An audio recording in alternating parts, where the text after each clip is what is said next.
হরে কৃষ্ণ। সকলে বলুন আনন্দে হরে কৃষ্ণ কৃষ্ণ কৃষ্ণ হরে হরে, হরে রাম রাম রাম হরে হরে।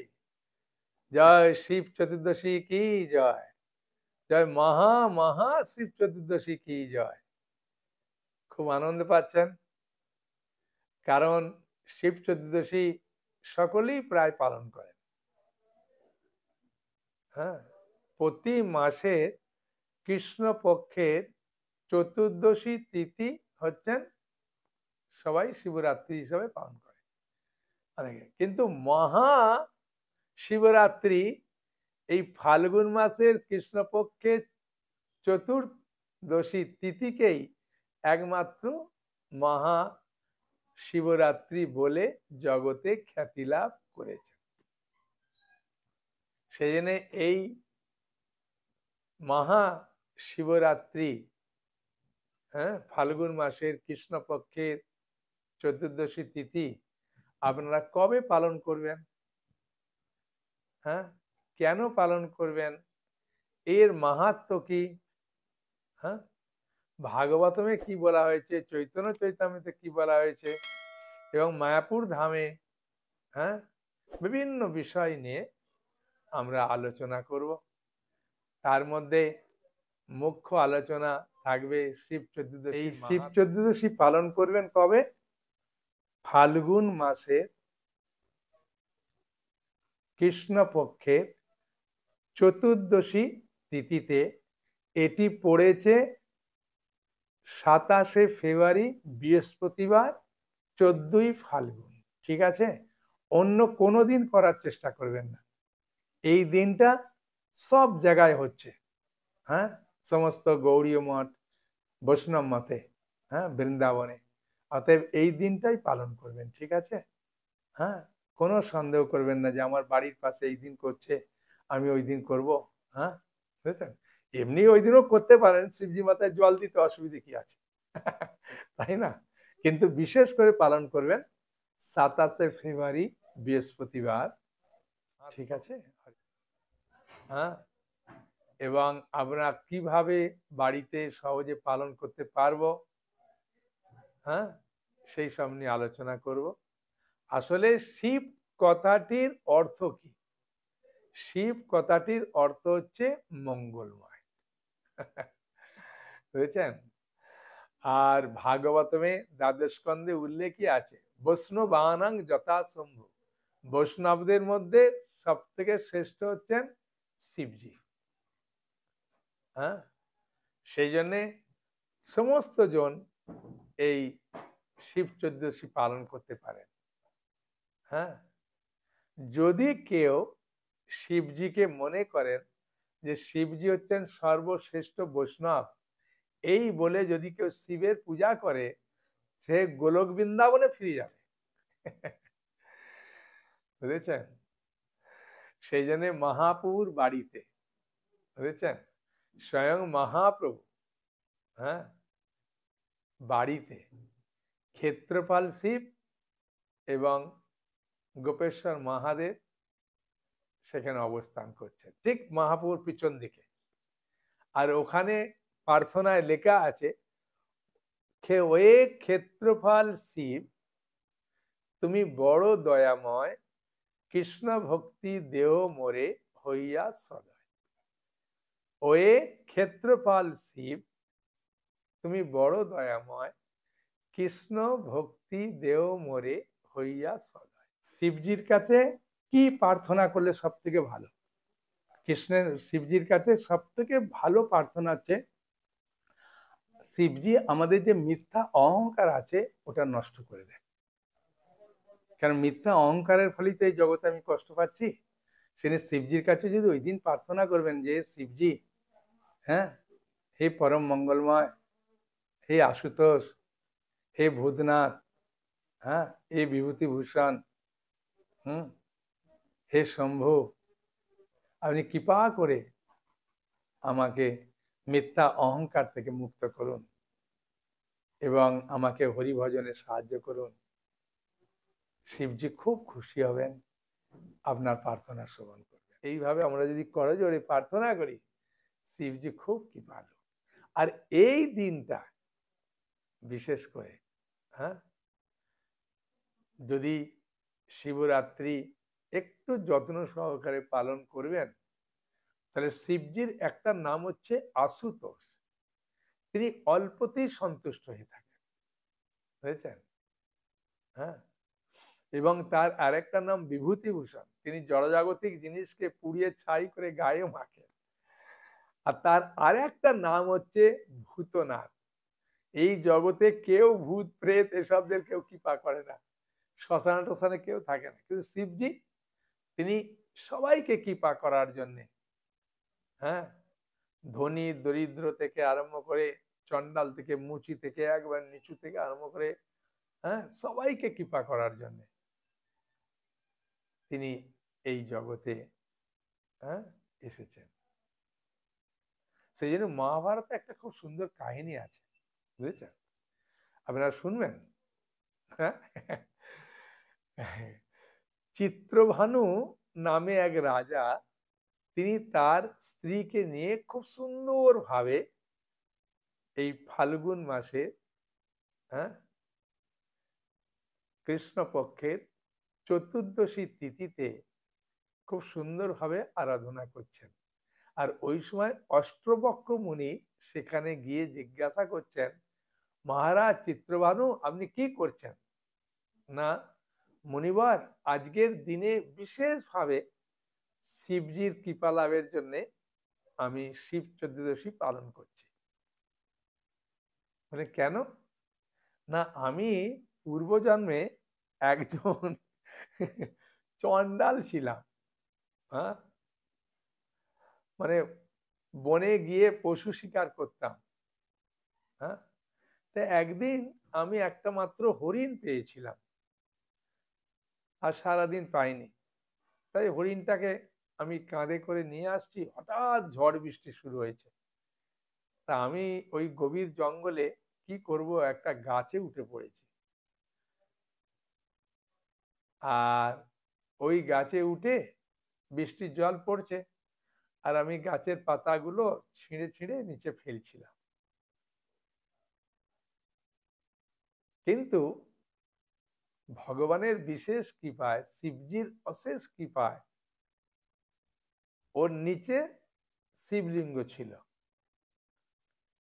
আর আমি বেলপাতা দিচ্ছি, আর বৃষ্টির জল পড়ছে, জল আর বেলপাতা সমেত ওর মাথায় পড়ছে।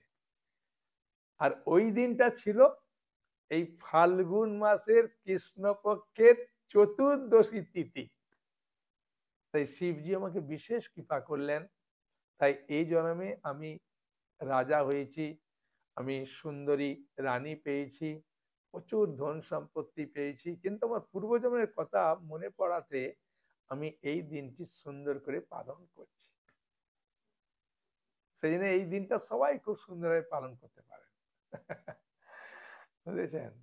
হ্যাঁ, এমন কি ভগবান শ্রীকৃষ্ণ, হ্যাঁ, বুঝেছেন, চৈতন্য মহাপ্রভু, হ্যাঁ, চৈতন্য মহাপ্রভু যখন দক্ষিণ ভারতে গিয়েছিলেন, বুঝেছেন, এটা আপনারা পাবেন, যে চৈতন্য চরিতামৃত থাকে তাহলে খুলবেন, চৈতন্য চরিতামৃতের মধ্যলীলার প্রথম খণ্ডে নবম পরিচ্ছেদে 175 নম্বর শ্লোকে, সেখানে, হ্যাঁ, মল্লিকা অর্জুন, হ্যাঁ, বুঝেছেন, সেখানে তো মধ্যলীলার নবম পরিচ্ছেদে 15 নম্বর শ্লোকে খুব সুন্দর উল্লেখ আছে। আর এটাতেও উল্লেখ আছে, শ্রী শৈল ক্ষেত্রে যখন মহাপ্রভু ঘুরতে ঘুরতে গিয়েছিলেন, হ্যাঁ, শিব দুর্গা রয়ে তাহা ব্রাহ্মণের বেশে, মহাপ্রভু দেখি দোয়ার হইল উল্লাসে। সেখানে খুব সুন্দর সহজ সরল ভাষায়, বুঝলেন, চৈতন্য চৈতন্য মধ্যলীলা নবম পরিচ্ছেদে আমরা 175 নম্বর শ্লোক, সেখানে শিব এবং দুর্গা ব্রাহ্মণের বেশে বাস করতেন, এবং শ্রী চৈতন্য মহাপ্রভু দেখে তারা অত্যন্ত আনন্দিত হয়েছিলেন চৈতন্য মহাপ্রভুকে দেখে। 3 দিন ভিক্ষা দিল করি নিমন্ত্রণ, নিবৃতে বসি গুপ্ত বার্তা কয়ে 2 জন। 3 দিন তারা চৈতন্য মহাপ্রভুকে নিমন্ত্রণ করে ভিক্ষা দিলেন মানে দুপুরে ভোজন দিয়েছিলেন, এবং নিবৃতে বসে তারা দুইজন তার সঙ্গে গোপনীয় বিষয়ে আলোচনা করলেন। হ্যাঁ, বুঝেছেন? তার সঙ্গে মহাপ্রভু করি ইষ্ট গোষ্ঠী, তার আজ্ঞা লইয়া আইলা পুরী কাম কোষ্ঠী। মহাদেবের সঙ্গে ইষ্টগোষ্ঠী করে চৈতন্য মহাপ্রভু তার কাছ থেকে বিদায় নিয়ে কাম কোষ্ঠীপুরী গিয়েছিলেন। তাহলে চৈতন্য চরিতামৃতে কত সুন্দর বাংলা দেখেছেন। এইরকম 4টে খণ্ড পাবেন। আর এবারে ভগবানের ইচ্ছায় ভালো করে শুনুন, এই চৈতন্য মহাপ্রভুর আবির্ভাব উপলক্ষে হ্যাঁ প্রচুর ডিসকাউন্ট দেওয়া হয়েছে চৈতন্য চরিতামৃতে, এবং ভালো গিফট আছে। হ্যাঁ, আর আমার সঙ্গে নিলে তো, আমার থেকে নিলে তো একটা আবার বিশেষ গিফট দিই। এরকম ভাবে খুব সুন্দর কুম্ভের জল, চরণ তুলসী, জগন্নাথের প্রসাদ, আর একটা খুব ভালো গিফট। ঠিক আছে, যদি চৈতন্য মহাপ্রভুর জন্মদিনের আগে পর্যন্ত নিতে পারেন, হ্যাঁ, তাহলে পাবেন, তার আগে পাবেন না। যদি টাকা না থাকে আপনি হাফ হাফ করে দিতে পারেন, আপনি ফোন করবেন, হ্যাঁ, ফোনের মাধ্যমে সবকিছু জানতে পারবেন। আমার হোয়াটসঅ্যাপ নম্বর তো নিচে লেখা আছে, দেখতে পাচ্ছেন। হ্যাঁ, আর নালে লিখে রাখুন। হ্যাঁ, বুঝেছেন? 8373826061 এই নম্বরে হ্যাঁ করবেন। আর একটা নম্বর আছে, দেখবেন। এই ভালো সুযোগ। দেখুন, চৈতন্য মহাপ্রভু বাড়িতে শিবলিঙ্গ আছে, ক্ষেত্রপাল সিং। চৈতন্যবাবু স্বয়ং কতবার যে দর্শন করেছেন তার ঠিক নেই। আর মহাপ্রভুর এই নবদ্বীপ এলাকায় যে কত জায়গায় চৈতন্য মানে মহাদেবের মন্দির আছে, ঠিক হংসবাহন শিব আছে মধ্য দ্বীপে, তারপরে কোলদ্বীপে আছে, হ্যাঁ, সেখানে বড় শিব, মানে বিরাট বড় শিব, যোগমায়া আছে, বুঝেছেন? আমাদের অন্তর্দ্বীপে আছে, আমাদের মায়াপুর মন্দির থেকে একটুখানি গেলে আমাদের যে হসপিটাল আছে ওখানে আছে, ক্ষেত্রপাল শিব ছিলেন ওখানে। হ্যাঁ, আমাদের জগন্নাথ মন্দিরে বিরাট পূজা হয় এই শিব চতুর্দশীর দিনে। হ্যাঁ, এখন প্রশ্ন করবেন, প্রভু আমরা তো ভক্ত হয়ে গেছি, আমরা শিবের পূজা করব নাকি? শিবকে পূজা করবেন কি রূপে? হ্যাঁ, শিব যদিও তমগুণের নেতৃত্ব দেন, হ্যাঁ, বুঝেছেন, গুণ অবতারের মধ্যে শিবজি পড়ছেন, কিন্তু শিবজিকে আপনি পরম বৈষ্ণব, হ্যাঁ, ভগবান কৃষ্ণের অত্যন্ত প্রিয়, রামচন্দ্রের অত্যন্ত প্রিয়, মহাপ্রভুর অত্যন্ত প্রিয় হিসাবে আপনি সেবা করবেন, সে শিবচর্যা অবশ্যই পালন করবেন। হ্যাঁ, বুঝেছেন? আসলে সত্যি কথা বলতে কি, ভগবান শ্রীকৃষ্ণ, হ্যাঁ, তার পিতা মাতা অর্থাৎ নন্দ মহারাজ আর যশোদা মা স্বয়ং শিব পূজা করছেন। হ্যাঁ, এটা দেখে তো আমি খুব আনন্দ পেয়েছি। হ্যাঁ, এমনি তো নন্দীশ্বর শিব আছে বৃন্দাবনে, সব সময়ের জন্য শিবজি প্রসাদ খাওয়ার জন্য ওখানে আছে। হ্যাঁ, ভাগবতম যদি থাকে, হ্যাঁ, ওই জন্য বলি এইসব গ্রন্থগুলো নিলেই লাভ। দেখুন, ভাগবতমে দেখতে পাচ্ছেন দশম স্কন্ধে 2য় ভাগের, হ্যাঁ, 34 অধ্যায়ের 1ম নম্বর শ্লোক। হ্যাঁ, কি বলছেন আমরা পড়ে পড়ে শুনে তারপরে বলবো, ঠিক আছে? শ্রী শুক উবাচ একদা দেব যাত্রায়াম গোপালা জাত কৌতুকা অনডুদ্যুক্তই প্রযজুতে অম্বিকা বনম। বলছেন, সুখদেব গোস্বামী বললেন, একদিন গোপগণ শিব পূজার জন্য আগ্রহান্বিত হয়ে বৃষবাহিত শকটে, মানে বৃষ মানে ষাঁড়ের দ্বারা গরুর গাড়ি করে চেপে সকলে যাচ্ছে, বাহিত শকটে আহরণ করে অম্বিকা বনে যাত্রা করেছিলেন। বুঝেছেন?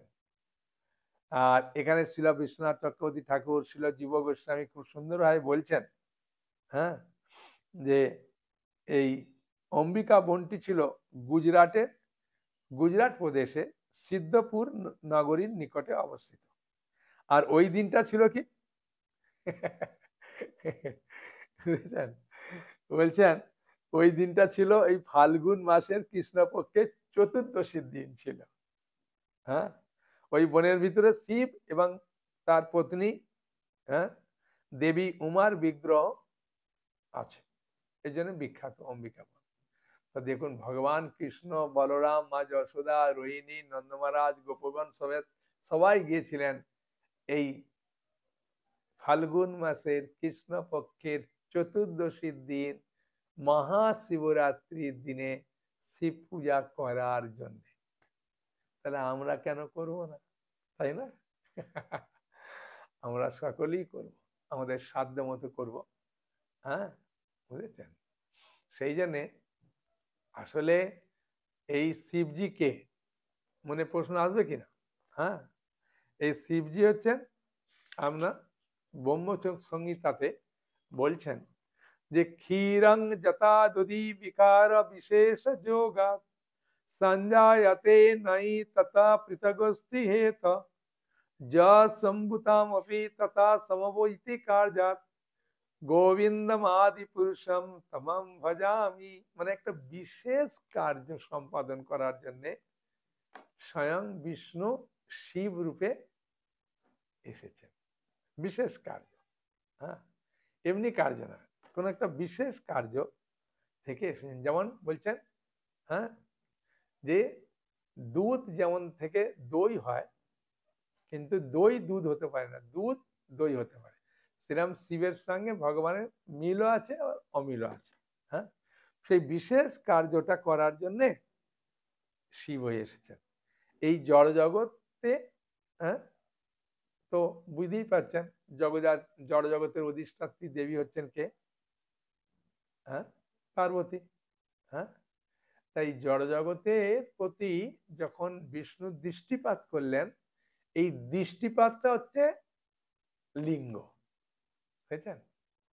হ্যাঁ, আর এই জড় জগৎটা হচ্ছেন যোনি স্বরূপা। তাই দৃষ্টিপাতের ফলে এই জগতে জীব সৃষ্টি হলো, কিন্তু প্রকৃত সৃষ্টির মালিককে ভগবান। সেই জন্যে গীতার 14 অধ্যায়ে 4 নম্বর শ্লোকে বলছেন সর্বজনীষু কন্তেয় মূর্তয় সম্ভবন্তি যা তাসাং ব্রহ্ম মহজ্জনী অহং বীজপ্রদ পিতা। হে কন্তেয়, সকল জনিতে বিভিন্ন প্রজাতির যে সমস্ত মূর্তি প্রকাশিত হয়, ব্রহ্মরূপী জনি তাদের জননী স্বরূপা। ঠিক আছে, আমি বীজ প্রদানকারী পিতা। হ্যাঁ, যদিও শিবজি মাধ্যমে দিচ্ছেন, কিন্তু প্রকৃত বিষ্ণু দিচ্ছেন। তো ওই জন্য গৌণ সৃষ্টি করছেন, হ্যাঁ, শিবজি। মুখ্য সৃষ্টি করছেন ভগবান কৃষ্ণ।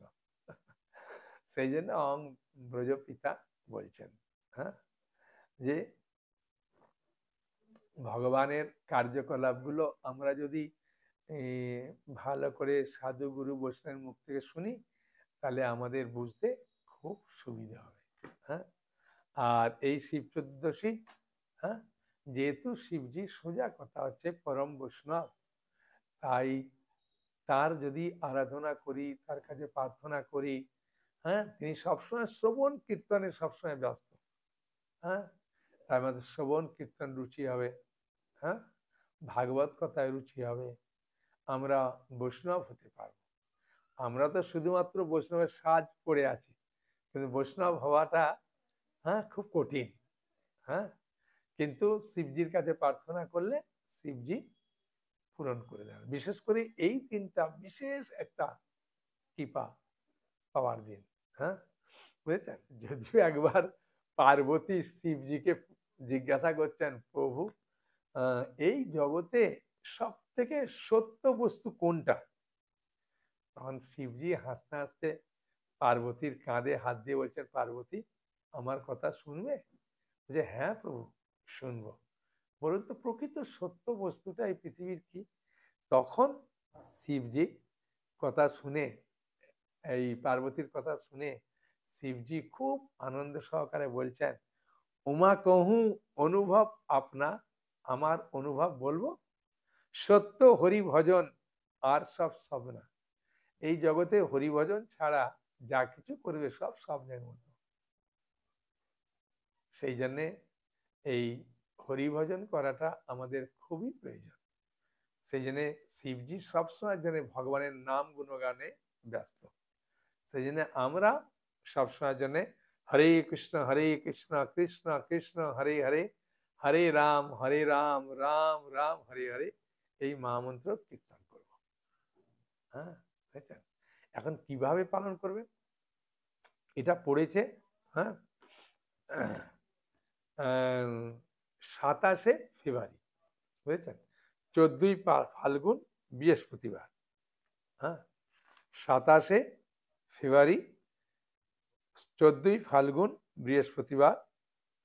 হ্যাঁ, আপনারা সুন্দর করে পালন করবেন। হ্যাঁ, বুঝেছেন? আর কিভাবে পালন করবেন এটা মনে প্রশ্ন আসছে, তাই না? হ্যাঁ, যদি মনে করেন যে আমি উপবাস করে করব, আপনার শরীর বুঝে করবেন, ঠিক আছে? যদি মনে করেন যে আমি উপবাস করে করব, হ্যাঁ, তাহলে উপবাস করে করতে পারেন, ঠিক আছে? যদি মনে করেন আমি পারবো না, তাহলে 12টা পর্যন্ত করবেন। যদি মনে করেন আমি করব না, 9টা পর্যন্ত উপবাস থাকবো, তাই করবেন। যদি মনে করেন আমি 9টাও পারবো না, 8টা পর্যন্ত উপবাস করব, তাই করবেন, ঠিক আছে? হ্যাঁ, এখন কিভাবে করবেন সেটা আমি আপনাদেরকে বলবো। আপনার বাড়ির কাছাকাছি যে কোনো শিবলিঙ্গ আছে, এই দিন সমস্ত শিবলিঙ্গে, সে ছোট হোক বড় হোক, হ্যাঁ, একই কৃপা পাবেন। এই একটা বিশেষ বৈশিষ্ট্য শিবজি, এটা স্কন্দ পুরাণের, হ্যাঁ, উল্লেখ আছে, বুঝেছেন? আমি আপনাদেরকে শ্লোকটা বলছি, আপনারা শুনবেন। স্কন্দ পুরাণে নাগর খণ্ডে, সেখানে এই মহাশিব চতুর্দশীর মাহাত্ম্য উপলক্ষে সেখানে খুব সুন্দরভাবে বলছেন যে আপনার কাছাকাছি যে কোনো শিবলিঙ্গ, যেতে হবে না আপনাকে কাশী, আর যেতে হবে না অন্য জায়গায়, আপনার বাড়ির কাছাকাছি যে কোনো শিবলিঙ্গে, ছোট হোক বড় হোক, সারা পৃথিবীর মধ্যে যে কোনো জায়গায় যে কোনো শিবলিঙ্গে একই ফল প্রদান করবেন এই দিনটা। কেন এই দিনটা হচ্ছে শিবজির জন্মদিন। আবার কোথাও লেখা আছে এই দিনটা হচ্ছে শিবজি পার্বতীকে বিবাহ করেছিলেন। হ্যাঁ, দুটোই সত্য, কোনোটা মিথ্যা নয়। হ্যাঁ, মানে একই দিনে জন্ম হলে বিয়ে তো আর ওই দিনে হয়নি, অনেক পরে হয়েছে। অতএব ওই দিনে অনেকে করে, যেমন বিবাহ বার্ষিকীর দিনে বা জন্মের দিন অনেকে গিফট কেনে, যে আমি ওই দিন কিনবো আশা করে, থাকে না সেরকম। তা ওই জন্যে শিবজি বহু কৃপালু এই দিন, বুঝেছেন? ওনার আবির্ভাব, হ্যাঁ, বা প্রকট দিন বা বিবাহ দিন, সে যাই হোক, ওই দিনটা শিবজি কিভাবে সকলের প্রতি কৃপালু, সমস্ত শিবলিঙ্গে একই কৃপা প্রদান করেন সেটা বলছেন। জানি কন্নত্র লিঙ্গানি স্থাবরানি চরানি চ, মানে এই পৃথিবীর যে কোনো জায়গায় যদি শিবলিঙ্গ অবস্থান করেন, সে আমেরিকা হোক, সুইজারল্যান্ড হোক, সিঙ্গাপুর হোক, বাংলাদেশ হোক, ভারতে হোক, যে কোনো জায়গায়, হ্যাঁ, তেষু সংক্রমতে দেব, মানে সংক্রমতে ওই দিনটা, হ্যাঁ, তৎসাং রাত্র যত হর, মানে রাত্রি, এটা শিবরাত্রি বলে কেন? শিবজি রাত্রির বেলাতে এই কৃপাটা প্রদান করেছিলেন, সোজা কথা। হ্যাঁ, সেই জন্য আপনি সকালে যে বললাম যে 8টার সময় উপবাস থেকে খেয়ে নেন, রাত্রিবেলা শিবজিকে আরাধনা করবেন, ধূপ দ্বীপ ফুল দিয়ে পূজা করবেন, বা যেখানে হচ্ছে সেখানে যাবেন। হ্যাঁ, হ্যাঁ, নিজের বাড়িতেও করতে পারেন, ওম নমঃ শিবায় বলে গঙ্গা জল বা ডাবের জল অর্পণ করতে পারেন। হ্যাঁ, কোনো অসুবিধা নেই। পঞ্চামৃতও দিতে পারেন। হ্যাঁ, দুধ দই ঘি মধু, মিজরির জল বা পঞ্চগব্যও দিতে পারেন, দুধ, দই, ঘি, গোচনা, গোমূত্র, বা যদি বলেন এসব নেই, গঙ্গা জলও দিতে পারেন, পবিত্র নদীর জলও দিতে পারেন বেলপাতা দিয়ে, আর দুধও দিতে পারেন, কেউ কেউ দুধ জলও দিতে পারেন, ডাবের জলও দিতে পারেন, কোনো অসুবিধা নেই। শিবজি খুব কৃপালু। হ্যাঁ, তাই বলছেন শিবরাত্রি তত প্রোক্তা তেনে সা হরি বল্লভা। হ্যাঁ, হরির খুব প্রিয়জন এই শিবজি। সেই জন্যে যখন কেউ শিবজির আরাধনা করে, হরিও খুব সন্তুষ্ট হয়ে যায়। হ্যাঁ, শিবজি পরম বৈষ্ণব, তিনি কোনো ওই গাঁজা টাজা এসব খায় না, নেশাবান করে না, বুঝেছেন? এটা জানতে হবে। হ্যাঁ, যারা তমগুণের ব্যক্তি তারা মনে করে শিবজি যেতে সব করে, এসব নয়। হ্যাঁ, বুঝেছেন? একবার শিল প্রভুপাদকে জিজ্ঞাসা করেছিলেন, তার শিবজি বললেন ঠিক আছে, আপনার কথা ঠিক আছে, শিবজি গাঁজা খায়। আর শিবজি যে বিষ পান করেছিল, তো ওটা একটু বিষ খান। হ্যাঁ, তখন বলছেন না, ওটা তো মারা যাবো। বলছে হ্যাঁ, শিবজি বিষ পান করেছিলেন বলে তার নাম হয়েছে নীলকণ্ঠ, এখানে নীল হয়ে গেছে। তা ওই বিষের একটা জ্বালা আছে, সেই জন্যে শঙ্কর্ষণকে, হ্যাঁ, সাপ হচ্ছে শঙ্কর্ষণের প্রতীক, সেই শঙ্কর্ষণ সাপকে সবসময় জড়িয়ে রাখে, সাপ তো ঠান্ডা, ঠান্ডা থাকে। আর শিবজি সবসময় ভগবান শঙ্কর্ষণের নাম করে। হ্যাঁ, বুঝেছেন? সেই জন্যে শিবজির কাছে আমরা যদি প্রার্থনা করব, শঙ্কর্ষণের কাছে প্রার্থনা করব, হ্যাঁ, তাহলে শিবজিও খুব খুশি হবে, ভগবান খুশি হবেন। আমাদের কাজ হচ্ছে যে যে তিথিগুলো আছে শাস্ত্রে, সেগুলো যদি শ্রদ্ধার সঙ্গে পালন করি, হ্যাঁ, একদিন আমাদের তার ফল পাবই, এটা নিশ্চিত। হ্যাঁ, সেই জন্যে আমরা যদি চৈতন্য চরিতামৃত, ভাগবত, গীতা এসব পড়ি, খুব ভালো। হ্যাঁ, একজন ব্যক্তি বলছেন, প্রভু আমি তো ভালো সংস্কৃত উচ্চারণ করতে পারি না, সেই জন্য চৈতন্য চরিতামৃত পড়ুন, চৈতন্য যদি এত সুন্দর গিফট দিয়েছে। তাই না? ঠিক আছে, তাহলে মহাশিব চোদ্দশী পালন করুন। আপনার কাছাকাছি মন্দিরে বাড়িতে যেতে পারেন, আপনার বাড়িতেও আপনি করতে পারেন। হুম, যদি শিব কোনো ফটো থাকে বা ইয়ে থাকে। আসলে এই শিবলিঙ্গটা ভালো করে শুনুন। হ্যাঁ, একটা বললাম যে ভগবান বিষ্ণুর দৃষ্টিটা শিবলিঙ্গ, এক নম্বর। দু নম্বর হচ্ছে যেমন ভগবান কৃষ্ণের বা বিষ্ণুর প্রতিনিধি স্বরূপ শালগ্রাম শিলা, শালগ্রাম শিলা বিশেষ কৃপালু আবার। হ্যাঁ, বুঝেছেন? বিভিন্ন শালগ্রাম শিলা আছে, সেরকমভাবে শিবজির, হ্যাঁ, প্রতি বিগ্রহ স্বরূপ এই শিবলিঙ্গ। শিবলিঙ্গ আরো কৃপালু শিবজির থেকে, ওই জন্য সব জায়গায় শিবলিঙ্গ পূজা হয়। হ্যাঁ, বুঝেছেন? তা প্রতিমূর্তি শিবেরই, একই ফল, শুধু নয় বিশেষ ফল প্রদান করেন। হ্যাঁ, সেই জন্যে আমরা যদি এই শিব চতুর্দশী ভালো করে পালন করি, তাহলে ভগবান কৃষ্ণ, হ্যাঁ, হরি বল্লভা, ভগবান কৃষ্ণ খুব খুশি হবেন। ঠিক আছে, হরে কৃষ্ণ কৃষ্ণ কৃষ্ণ হরে হরে, হরে রাম রাম রাম হরে হরে। হরি বল। সকালে ভালো থাকুন, আনন্দে থাকুন। হরে কৃষ্ণ।